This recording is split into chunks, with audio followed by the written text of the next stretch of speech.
So, hello guys, for today's video, gagawin natin yung nag-trending na Jelly Ace Plastiko no.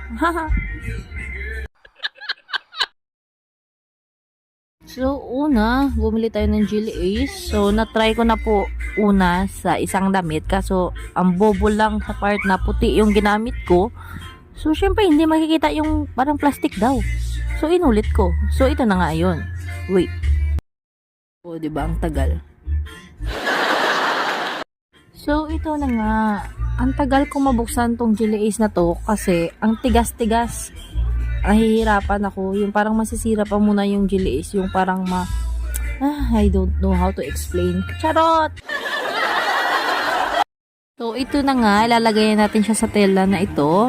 Yung napili ko is itim para pag na-squeeze ko na, makikita talaga yung sinasabi nilang plastic kuno.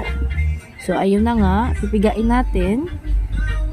Wow, ang hirap ah. Charot! Ang liit lang naman ang Jelly Ace kong nabili kasi wala na halos nagtitinda kasi nga sa nagwa-viral na yan. So, wait lang. Ito na.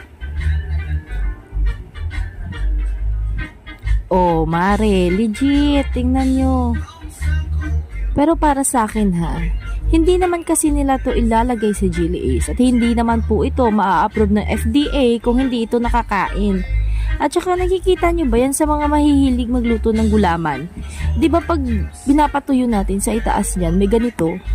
Yung, basta makikita mo yan sa gulaman, sa Mr. Gulaman, pag nagluto ka ng gulaman. May ganito din naman eh. So nag-research ako at nakakain po talaga ito. Ito may nabasa ako. So basahin nyo na lang. Thanks for watching!